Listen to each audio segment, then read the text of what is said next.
Good morning students.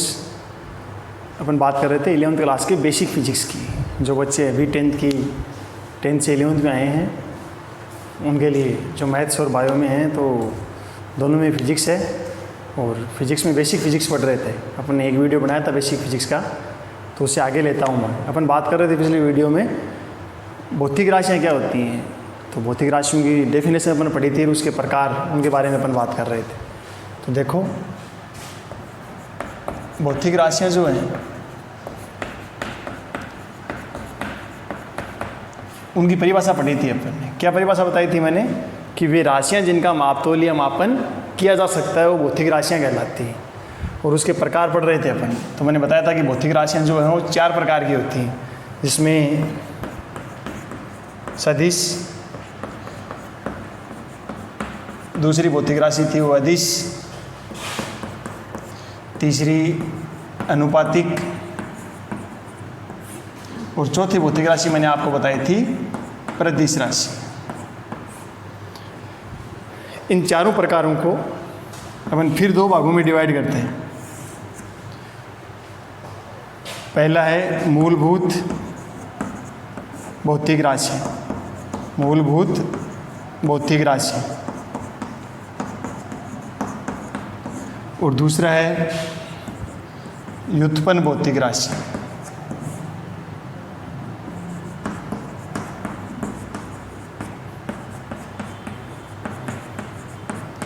इन चारों की definition और इन दोनों की डेफिनेशन अपन पिछले वीडियो में पढ़ चुके हैं। थोड़ा सा दोबारा रिवाइज करवा रहा हूँ मैं कि चारों जो भौतिक राशियाँ हैं, सदिश, अदिश, अनुपातिक और प्रदिश राशियाँ, इन चारों को अपन 2 भागों में डिवाइड कर सकते हैं। यदि आप सीधा मानो तो भौतिक राशियाँ जो है वो मुख्यतः 2 प्रकार की होती हैं, मूलभूत भौतिक राशियाँ या व्युत्पन्न भौतिक राशियाँ। या अपन इनको इस प्रकार से 4 भागों में डिवाइड करके पढ़ सकते हैं कि सदिश, अदिश, अनुपातिक और प्रदिश राशि। तो यदि अपन बात करें, मैं पहला ले रहा हूँ कि सदिश राशि किसे कहते हैं। सदिश राशियाँ क्या होती हैं, कुछ आप 9th-10th में पढ़ लेते हैं। 9th में आता है सदिश और अदिश राशियों के बारे में। तो सदिश राशियों के बारे में मैंने आपको बताया था कि जितनी भी भौतिक राशियाँ होती हैं उनमें परिमाण अवश्य होता है। जो भी भौतिक राशियाँ उनमें क्या होता है, परिमाण होता है। बिना कोई परिमाण की कोई भौतिक राशि नहीं होती है। तो परिमाण के साथ साथ यदि दिशा दे रखी है, ऐसी भौतिक राशि जिसमें परिमाण और दिशा दोनों, परिमाण और दिशा दोनों, तो ऐसी राशियों को अपन बोलते हैं सदिश भौतिक राशियाँ। परिमाण आपके लिए नया शब्द है, ध्यान देना इधर। परिमाण क्या होता है, यानी जितनी भी भौतिक राशियाँ हैं उस सब में परिमाण अवश्य होता है। और परिमाण होता क्या है, तो परिमाण को पढ़ते हैं आंकिक मान इंटू मात्रक, आंकिक मान इंटू मात्रक, ये परिमाण होता है। आंकिक मान इंटू मात्रक, यदि मैं कहूँ कि 5 के आंकिक मान है तो 5 कोई भौतिक राशि नहीं है। अब मैं यहाँ लगा दूँ 5 मीटर, तो 5 मीटर लंबाई आ गई। लंबाई क्या है, भौतिक राशि। 5 मीटर 5 आंकिक मान है और m क्या है, मीटर। तो आंकिक मान और मात्रक दोनों गुणा हो गए तो 5 मीटर बन गया। ये किसका परिमाण आ गया, ये लंबाई का परिमाण आ गया। किसका परिमाण है, लंबाई का परिमाण आ गया 5 मीटर। 5 kg द्रव्यमान का परिमाण, 5 मीटर प्रति सेकंड। 5 आंकिक मान है, मीटर प्रति सेकंड। मात्रक हो गया, वेग या चाल का मात्रक हो गया। तो ये आंकिक मान इंटू मात्रक, तो ये एक वेग या चाल का क्या हो गया, परिमाण हो गया। इसको बोलते हैं अपन क्या है, ये द्रव्यमान का परिमाण है। ये क्या है, लंबाई का परिमाण है। तो परिमाण क्या होता है, परिमाण होता है आंकिक मान इंटू मात्रक। जितनी भी भौतिक राशियाँ हैं सबका परिमाण अवश्य होता है, यानी आंकिक मान और मात्रक सब में दिया रहता है। वो सब की सब क्या हैं, भौतिक राशियाँ। यदि परिमाण के साथ साथ आपको दिशा भी दे दी, दिशा का भी पता है, तो उसको बोलते हैं सदिश राशियाँ। तो सदिश राशियों की डेफिनेशन क्या हो गई कि वे भौतिक राशियाँ जिनका परिमाण और दिशा दोनों होते हैं, सदिश राशियाँ कहलाती हैं। अब अपन पढ़ेंगे फिजिक्स में आगे, एक सदिश चैप्टर का नाम ही सदिश है, वेक्टर पढ़ेंगे। उसमें अपन ये पढ़ेंगे कि जितनी भी सदिश राशियाँ हैं वो क्या करते हैं, सदिश योग के बीजगणितीय नियम आते हैं। सदिश योग के बीजगणितीय नियम आपके लिए अभी नया है, अपन जब आगे पढ़ेंगे तो पढ़ेंगे सदिश योग के बीजगणितीय नियम क्या होते हैं। उसमें त्रिभुज का नियम, समांतर चतुर्भुज का नियम, बहुभुज का नियम, उन नियमों का पालन करते हैं। यानी जितनी भी सदिश राशियाँ हैं उनमें परिमाण और दिशा होती है, ये तो इनकी रियल डेफिनेशन है। उसके अलावा जितनी भी सदिश राशियाँ हैं वो सदिश योग के बीजगणितीय नियमों का पालन करते हैं। तो सदिश राशियों की परिभाषा हो गई। अब अपन यदि बात करें कि अदिश राशियाँ क्या होती हैं। अदिश राशि क्या होती है, तो अदिश राशियों की यदि अपन बात करें तो अदिश राशियों में केवल और केवल परिमाण होता है। अदिश राशियों में केवल और केवल क्या होता है, परिमाण होता है। अदिश राशियों में दिशा ज्ञात नहीं होती है। तो वे भौतिक राशियाँ जिनमें केवल और केवल क्या हो, परिमाण हो। परिमाण का मतलब आंकिक मान हो इंटू मात्रक। तो परिमाण हो वो केवल क्या कहलाती हैं, अदिश राशियाँ कहलाती हैं। अदिश राशियों में दिशा ज्ञात नहीं होती है। तो ये सदिश राशियाँ हो गई और अदिश राशियाँ हो गई। अपन बात कर रहे हैं अनुपातिक और प्रतिश राशि की। देखो मुख्य तो दो ही राशियाँ होती हैं, सदिश और अदिश। भौतिक राशियों के यदि मुख्यतः अपन पढ़ते हैं 9th-10th में कुछ पढ़ा है आपने, तो सदिश और अदिश के बारे में पढ़ा है। अनुपातिक और प्रतिश राशियाँ कुछ विशेष कंडीशन के कारण इनके दो प्रकार और ले लिए अपन ने, अनुपातिक राशि और प्रतिश राशि। देखो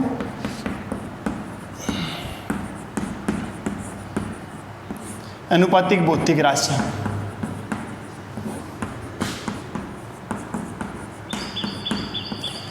तो अनुपातिक भौतिक राशियों के लिए परिभाषा पढ़ेंगे तो इसके तो नाम से ही परिभाषा स्पष्ट है कि ऐसी भौतिक राशियाँ जो दो समान राशियों के अनुपात के रूप में हो। ऐसी भौतिक राशियाँ जो दो समान राशियों के अनुपात के रूप में हो, अनुपातिक भौतिक राशियाँ कहलाती हैं। दो समान राशियों के अनुपात के रूप में, यानी मैं बात करूँ कोण की, छोटी क्लास में पढ़ा है कि कोण क्या होता है, चाप बट्टा त्रिज्या होता है। जस्ट इस चैप्टर में अपन आगे पढ़ेंगे विमा व मात्रक। विमा आपके लिए नया शब्द अपन पढ़ेंगे, तो वहाँ अपन पढ़ेंगे कि अनुपातिक जो भौतिक राशियाँ हैं उनकी कोई विमा नहीं होती है। जितनी भी अनुपातिक भौतिक राशियाँ हैं वो सब की सब क्या होती हैं, विमाहीन होती हैं।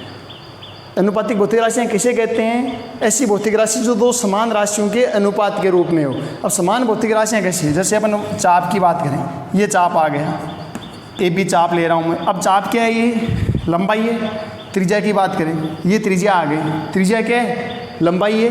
तो चाप बट्टा त्रिज्या यानी ये भी लंबाई और ये भी लंबाई, तो चाप बट्टा त्रिज्या क्या आ रहा है, कोण आ रहा है। यदि अपन त्रिज्या लेंगे, ये लंबाई आ रही है, ये लंबाई है, ये चाप भी क्या है, लंबाई आ रही है। तो कोण कैसी राशि हो गए, कोण अनुपातिक भौतिक राशि हो गए। कोण बराबर चाप बट्टा त्रिज्या। ऐसी भौतिक राशियाँ जो दो समान भौतिक राशियों के अनुपात के रूप में हो। एक एग्जाम्पल और बता रहा हूँ, विकृति। विकृति होता है लंबाई में परिवर्तन, लंबाई में परिवर्तन बट्टा प्रारंभिक लंबाई, बट्टा प्रारंभिक लंबाई।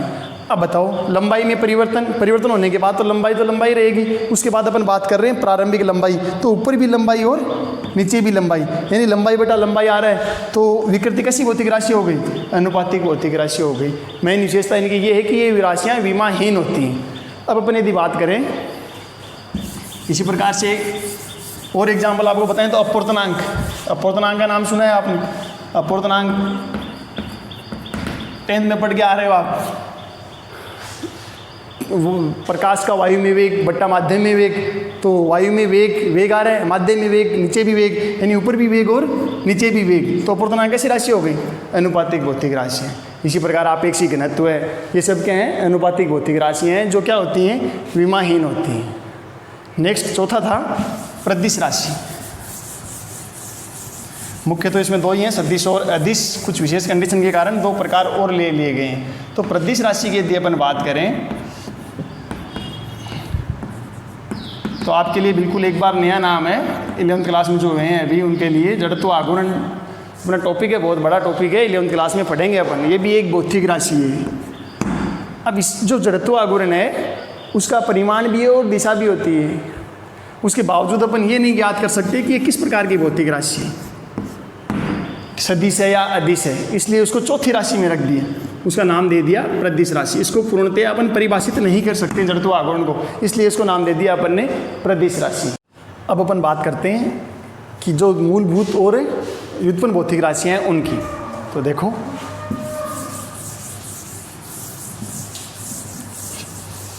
इसमें मेन तो दो ही थी, सदिश और अदिश राशियाँ। उसके बाद विशेष परिस्थितियों में लेके अनुपातिक और प्रदिश राशि अपन ने पढ़ी है। तो अपने को पढ़ना है अब क्या, मूलभूत भौतिक राशि, और 2 नंबर पे क्या है, व्युत्पन्न भौतिक राशि। उन चारों भौतिक राशियों को अपन इस प्रकार से डिवाइड 2 भागों में कर सकते हैं। तो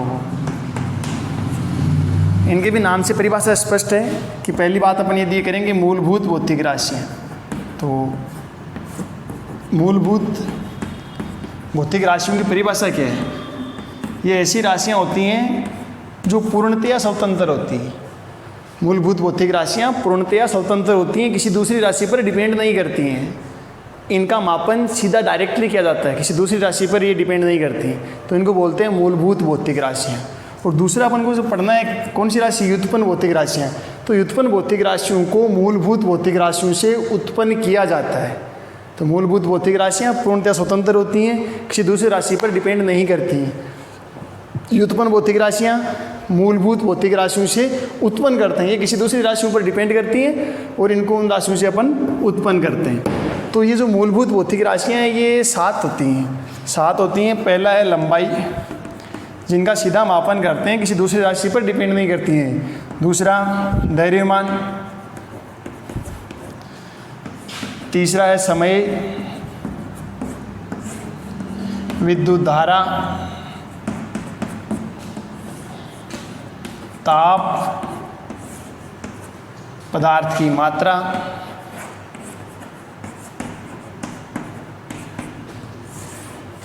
प्रदीपन तीव्रता।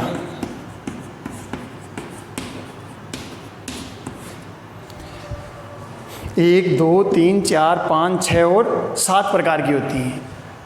लंबाई, द्रव्यमान, समय, विद्युत धारा, ताप, पदार्थ की मात्रा और प्रदीपन तीव्रता। ये 7 जो होती हैं मूलभूत भौतिक राशियाँ होती हैं, किसी दूसरी राशि पर डिपेंड नहीं करती हैं। व्युत्पन्न राशियाँ जो होती हैं उनको कहीं ना कहीं अपन क्या करते हैं, मूलभूत भौतिक राशियों से उत्पन्न करते हैं। तो इन राशियों से जो निकालते हैं वो भौतिक राशि सब की सब क्या हो गई, व्युत्पन्न भौतिक राशियाँ हो गई। तो मूलभूत भौतिक राशियाँ वो ये 7 होती हैं। तो देखो दोनों की परिभाषा तो अपने आप ही आ गई कि वे राशियाँ जो पूर्णतः स्वतंत्र होती हैं, किसी दूसरी राशि पर डिपेंड नहीं करती हैं, मूलभूत भौतिक राशियाँ, और जो दूसरी राशियों पर डिपेंड करती हैं उनको अपन उत्पन्न करते हैं, वो क्या हो गई, व्युत्पन्न भौतिक राशियाँ हो गई। तो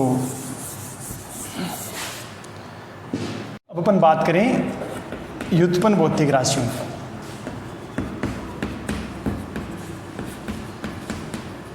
तो इन राशियों को क्या करते हैं, दूसरी राशियों से उत्पन्न करते हैं, यानी कहीं ना कहीं ये दूसरी राशियों पर डिपेंड करती हैं। जैसे एग्जाम्पल के तौर पे अपन लें, चाल पढ़ना है, तो चाल बराबर क्या होता है, दूरी बटा समय। चाल बराबर क्या है, दूरी बटा समय। तो चाल बराबर दूरी बटा समय, दूरी क्या है, लंबाई है, समय मूलभूत भौतिक राशि है, लंबाई मूलभूत भौतिक राशि है, ये क्या है मूलभूत भौतिक राशि, ये भी मूलभूत भौतिक राशि। चाल क्या हो गई, चाल एक व्युत्पन्न राशि हो गई, इनसे उत्पन्न कर रहे हैं इसको अपन। इसी प्रकार वेग के लिए सूत्र क्या होता है, विस्थापन बट्टा समय। विस्थापन बट्टा समय, विस्थापन क्या है, लंबाई है, समय ये लंबाई है, समय मूलभूत भौतिक राशि, लंबाई मूलभूत भौतिक राशि, वेग इन पे डिपेंड कर रहा है, वेग क्या हो गया, व्युत्पन्न भौतिक राशि हो गई। इसी प्रकार अपन यदि और बात करें,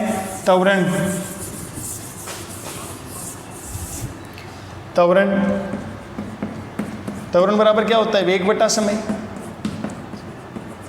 अब वेग को अपन क्या लिखेंगे, विस्थापन बट्टा समय। वेग को क्या लिखेंगे, विस्थापन बट्टा समय। समय नीचे पहले से तो समय का स्क्वायर हो गया, यानी वेग किस पे डिपेंड करता है, विस्थापन लंबाई है, समय। तो विस्थापन और समय दोनों क्या है, मूलभूत भौतिक राशि हैं। त्वरण क्या हो गया, त्वरण एक व्युत्पन्न भौतिक राशि हो गई। तो इस प्रकार से जिनको अपन दूसरी राशियों से निकालते हैं, दूसरी राशियों पर डिपेंड कर रहे हैं, वो क्या है, व्युत्पन्न भौतिक राशि है। तो मूलभूत और व्युत्पन्न भौतिक राशियाँ हो गई।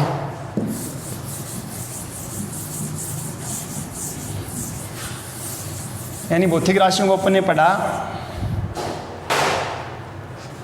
4 प्रकार से। भौतिक राशियाँ जो होती हैं उनको अपन ने 4 भागों में डिवाइड किया, सदिश, अदिश, अनुपातिक और चौथा प्रदिश। इन चारों को अपन ने लिया मूलभूत और व्युत्पन्न भौतिक राशि। इन चारों की परिभाषाएं अपन पढ़ चुके हैं। जितनी भी भौतिक राशियां होती हैं उनका अपन मापन कर सकते हैं, जिनका सही ढंग से मापन किया जा सकता है वो भौतिक राशियां कहलाती हैं। और जितनी भी भौतिक राशियां होती हैं उनमें परिमाण अवश्य होते हैं। ये बताया था मैंने, परिमाण के साथ जिनमें दिशा भी है वो सदिश और जिसमें दिशा नहीं है वो अदिश। इनके लिए दोनों के लिए अलग शर्त है जो मैंने आपको बताई है। अब सदिश और अदिश का सिस्टम क्या है देखो आप थोड़ा सा एक बार, छोटे छोटे क्वेश्चन ले रहा हूँ मैं। जैसे ए पॉइंट यहाँ है और बी पॉइंट यहाँ आ गया, एक रास्ता इधर से आ रहा है, ये पहला रास्ता है और ये मान लीजिए अपने पास तीसरा रास्ता है। ये जो लंबाई है ये लंबाई मैं ले रहा हूँ मान लीजिए कि 1 किलोमीटर है। ये वाली लंबाई आ गई अपने पास 2 किलोमीटर और ये वाली लंबाई आ गई 3 किलोमीटर है। तीनों लंबाई है, ये भी लंबाई, ये भी लंबाई और ये भी लंबाई है। ये इन दोनों पॉइंटों के बीच में न्यूनतम लंबाई है। लंबाई एक भौतिक राशि है, 2 किलोमीटर परिमाण है लंबाई का, 1 किलोमीटर लंबाई का परिमाण है, 3 किलोमीटर लंबाई का परिमाण है, यानी लंबाई क्या है, एक भौतिक राशि है। अब वो लंबाई सदिश है या अदिश है ये देखने के लिए देखो इन दोनों के बीच में न्यूनतम लंबाई कितनी आ रही है, 1 किलोमीटर आ रही है, यानी इसकी फिक्स दिशा आ रही है। तो 1 किलोमीटर जो लंबाई है उसका नाम लेते हैं अपन विस्थापन। इसको क्या पढ़ते हैं, विस्थापन पढ़ते हैं। और ये जो 2 किलोमीटर आ रही है इसको पढ़ते हैं अपन दूरी। ये भी क्या है, ये भी दूरी है। यानी इस वाले रास्ते में और तीसरे वाले रास्ते में सेकंड और थर्ड में क्या नहीं आ रही, दिशा नहीं आ रही है। तो दूरी तो क्या हो गई, एक अदिश राशि है। दूरी क्या है, अदिश राशि है। जबकि विस्थापन क्या आ गया, सदिश राशि है। यानी विस्थापन में परिमाण के अलावा क्या दे रखी है, दिशा भी दे रखी है, तो वो सदिश राशि हो गई। अब है ना अपन बात करें चाल और वेग की। यदि अपन इस रास्ते से जा रहे हैं और अपनी स्पीड मान लीजिए कि आ रही है कि 20 किलोमीटर प्रति घंटा, 20 किलोमीटर प्रति घंटा। एक 20 किलोमीटर प्रति घंटा से अपन इसको तय कर रहे हैं, यानी किसको तय कर रहे हैं, विस्थापन को। 20 किलोमीटर प्रति घंटा से अपन इसको तय कर रहे हैं, 20 किलोमीटर प्रति घंटा से अपन इसको तय कर रहे हैं। तो जब अपन इसको तय कर रहे हैं 20 किलोमीटर प्रति घंटा से, इसका मतलब अपने पास आएगा, अपन बात करेंगे वेग की। अपना वेग क्या हुआ, विस्थापन बट्टा समय। अपना वेग क्या हो गया, विस्थापन बट्टा समय। तो विस्थापन बट्टा समय जो आ रहा है, यानी विस्थापन को तय कर रहे हैं अपन, तो वेग क्या हो गया, सदिश राशि है। यदि अपन इसकी बात करेंगे 20 किलोमीटर प्रति घंटा, तो अपन बोलेंगे चाल। क्या है अपनी चाल। तो चाल बराबर क्या आएगा, दूरी बट्टा समय। चाल बराबर क्या है, दूरी बट्टा समय। तो चाल क्या हो गई, चाल एक अदिश राशि हो गई। चाल क्या है, अदिश राशि। ये अपन इधर वाले रास्ते से दूरी तय करते हुए जा रहे हैं, तो अपन पढ़ेंगे चाल। चाल बराबर क्या है, दूरी बट्टा समय। और वेग क्या हो गया, विस्थापन बट्टा समय। तो वेग तो सदिश हो गया और चाल क्या है, अदिश राशि। अब देखो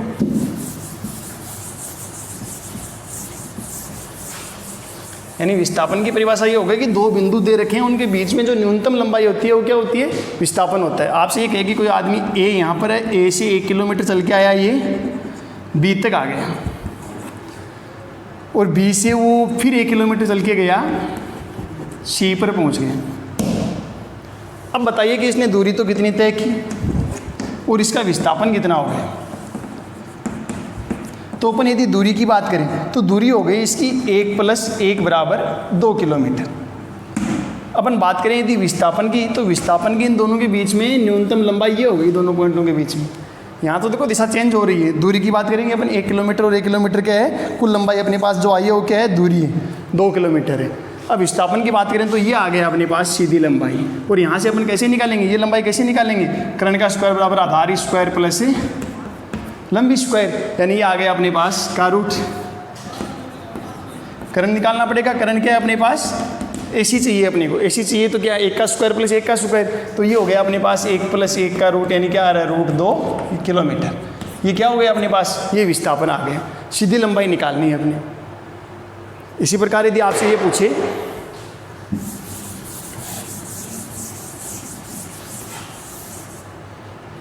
कि ये वर्ताकार कोई ग्राउंड है, और सपोज करो कि इसकी जो त्रिज्या दे रखी है वो 1 किलोमीटर त्रिज्या का एक वर्ताकार ग्राउंड है, और एक आदमी ए से स्टार्ट हुआ और सीधा बी तक आ गया, इधर से ये रास्ता तय करते हुए बी तक आ गया। अब बताइए उसने दूरी तो कितनी तय कर ली, और विस्थापन कितना तय कर लिया।